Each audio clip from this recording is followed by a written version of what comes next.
మంత్రివర్యులు అమరన్న గారికి స్వాగతం సుస్వాగతం. అదేవిధంగా పెద్ద పంజాని మాజీ ఎంపీపీ గారు భాస్కర్ గారికి, విష్ణువర్ధన్ రెడ్డి గారికి స్వాగతం సుస్వాగతం తెలియజేస్తున్నాం. ఈనాడు జై జై తెలుగుదేశం, జై జనసేన, సైకిల్ గుర్తుకై, సైకిల్ గుర్తుకై, సైకిల్ గుర్తుకై, సైకిల్ గుర్తుకై.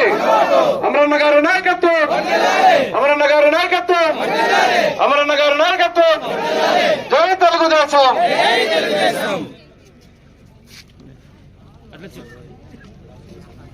ఇప్పుడు ఈ గ్రామంలో పెద్ద ఎత్తున ఇటు తెలుగుదేశం పార్టీ మరియు మన మిత్రపక్షమైన పని చేసినాడు కదా దాన్ని పని చేయొద్దండి, ఇంకెవరన్నా చేసినారు కదా దాన్ని ఆపేయండి అని చెప్పే పరిస్థితి లేదు. రాజధాని చంద్రబాబు నాయుడు మొదలు పెట్టినాడు కదా, ఆ రాజధాని నేను ఎందుకు కట్టాలా, ఆడనే ఇసి పెట్టేయండి మా ముండ్లకంపల మొదలనే, నేను 3 కడతాలే, ఇది 1 వద్దు నాకు 3 కావాలన్నాడు. 5 ఏళ్ళు అయింది, నీ 3 ఆడికి పోయినాయి. 5 ఏళ్ళు అయినాయి, నీ 3 వేసి ముండమోసిపోయింది అంతే.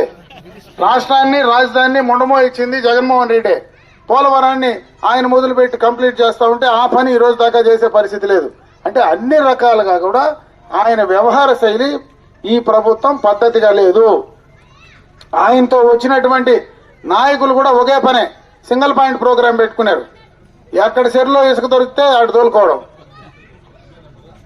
ఏడ 22A భూముల్లో ఏడన్నా ఉంటే దాన్ని పెట్టడం, వాడిని బెదిరించడం, ఆ భూములు ఎట్లా పెరుక్కోవాలని చూడడం, ఏడ తల్లి దొరికితే ఆడ తల్లి దొంగలించడం, చెరువుల్లో ఏమన్నా విగ్రహాలు దొరికితే వాటిని ఎత్తుకొని వెళ్ళిపోవడం. అంటే ఒక రకమైనటువంటి వ్యవహారం కాదు. కర్ణాటక మందు వాళ్లే అమ్ముకోవాలి, ఇంకెవడు అమ్మే పరిస్థితిలే, వాడు తెచ్చుకోవాలా వాడు అమ్ముకోవాలా. అంటే అన్ని రకాల కనీసం మన ఇంట్లో ఏమైనా గుణాతం కట్టుకోవాలనుకుంటే ఆ గుణాతానికి మన్ను తోలుకోవాలన్నా కూడా వాడు తోలాల్సిందే, మన ఇంటికి మనం తోలుకునే పరిస్థితిలే, వాడు తోలితేనే తోలినట్టు. అంటే ఎంత విపరీతమైనటువంటి ధోరణి ఈ రోజు ఈ ప్రభుత్వం చేస్తా ఉంది, దానికి సంబంధించిన నాయకులు ఉన్నారనేది అర్థం చేసుకోమంటా ఉండే. అందుకే ఇటు ప్రభుత్వానికి రాజకీయంగా బుద్ధి చెప్పాల్సిన సమయం ఇప్పుడు వచ్చింది. ఖచ్చితంగా ఈ సమయం బిడ్డల భవిష్యత్తు కోసం, రాష్ట్ర భవిష్యత్తు కోసం ఈరోజు చంద్రబాబు నాయుడు గారు, పవన్ కళ్యాణ్ గారు ఎన్డీఏతో కలిసి పోటీ చేస్తా ఉన్నారు. రేపు అధికారం వచ్చిన తర్వాత మేమేం చేస్తామనేది కూడా చంద్రబాబు నాయుడు గారు మరి సూపర్ 6 కింద చెప్తా ఉన్నారు. ఈరోజు ఆ సూపర్ 6 పథకాల్లో ముఖ్యంగా మహిళలకు అందరికీ కూడా 3 గ్యాస్ సిలిండర్లు ఉచితంగా వేయడం, పెన్షన్లు 3,000ది 4,000 చేయడం, 4,000 రూపాయలకు ఈ 3 నెలలు కూడా యాడ్ చేసి మొదటి పెన్షన్ ఒకేసారి 7,000 వేయడం. ముఖ్యంగా బీసీ, ఎస్సీ, ఎస్టీ మైనారిటీ, ఎక్కువ బీసీలు ఎస్టీలు ఎక్కువ ఉండేటువంటి గ్రామం ఇది. ఇటువంటి చోట 50 సంవత్సరాలు పైబడినటువంటి మహిళలందరికీ కూడా మరి వాళ్ళకి పెన్షన్ సౌకర్యం వచ్చేటువంటి అవకాశం ఉంది. అదేవిధంగా చదువుకున్నటువంటి పిల్లలు ఎవరైనా నిరుద్యోగులు ఉంటే వాళ్ళకి నిరుద్యోగ భృతి 3,000 రూపాయలు అందించేటువంటి కార్యక్రమాన్ని చేయడం. ముఖ్యమంత్రి అయిన మొదటి సంతకమే మెగా డిఎస్సి పైన సంతకం పెట్టేటువంటి కార్యక్రమం. రెండో సంతకం ఈ ల్యాండ్ టైటిల్ యాక్ట్ ఏదైతే ఈ రాష్ట్ర రైతులు భూములు దోచే కార్యక్రమం చట్టం ఉందో ఆ చట్టాన్ని రద్దు చేసేటువంటి కార్యక్రమం. ఏదైతే పాస్బుక్ల పైన జగన్ బొమ్మ ఉందో దాన్ని పెరికి బయట పారేసేటువంటి కార్యక్రమం. ఇవన్నీ కూడా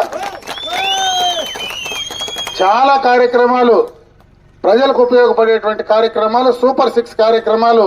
సూపర్ 6 ఖచ్చితంగా రేపు సూపర్ హిట్ అవుతుంది. ఎందుకంటే సూపర్ హిట్ అయ్యేటువంటి కార్యక్రమాన్ని రేపు తీసుకోబోతా ఉన్నారు. కాబట్టి ఇవన్నీ కూడా ప్రజలకు చెప్పేటువంటి కార్యక్రమాన్ని దయచేసి మీరందరూ కూడా తీసుకోమని చెప్పి నేను ఈ రోజు ఈ గ్రామ పంచాయతీలో ఉండేటువంటి మిమ్మల్ని అందరినీ కూడా కోరుకుంటా ఉన్నా. ముఖ్యంగా ఈ గ్రామ పంచాయతీ ఎప్పటి నుంచో కూడా తెలుగుదేశం పార్టీకి కంచుకోట్లాగా ఉండేటువంటి గ్రామ పంచాయతీ. మధ్యలో కొన్ని నియోజకవర్గానికి పోటీ చేస్తున్నటువంటి తెలుగుదేశం అభ్యర్థిగా మా పెద్ద పంజాని మండలం కెలవాతి గ్రామానికి సంబంధించిన మా అమరన్న గారికి మీరు ఇంత బలంగా చేస్తా ఉన్నారంటే నాకు చాలా సంతోషమైంది.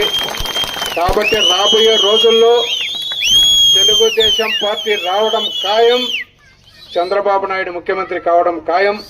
రెండోది మన పొలంనేరు నియోజకవర్గాన్ని అభ్యర్థి అయినటువంటి అమర్నాథ్ రెడ్డి గారు కూడా శాసనసభ్యుడిగా గెలవడం కూడా ఖాయం. రెండోది మంత్రిగా రావడం కూడా మీకు అందరికీ కూడా తెలిసిన విషయం. కావున గంగవరం నుంచి కూడా భారీ మెజార్టీ చూపిస్తారని చెప్పి కూడా నేను ఆశిస్తున్నాను. చాలా ఇంత అభిమానం ఉందంటే చాలా సంతోషం. అంతేకాదు రాబోయే రోజుల్లో మన నియోజకవర్గం గురించి అన్నగారు కానీ అన్నగారికి తోడుగా మేముంటూ ఎప్పుడూ కూడా మన గ్రామ పంచాయతీల అభివృద్ధి కృషి చేస్తామని చెప్పి తెలియజేస్తూ ఈ అవకాశం ఇచ్చి ఈ రోజు మీతో అందరితో కలుసుకోవడం కూడా చాలా సంతోషం అని చెప్పి తెలియజేస్తూ విరమించుకుంటున్నాను.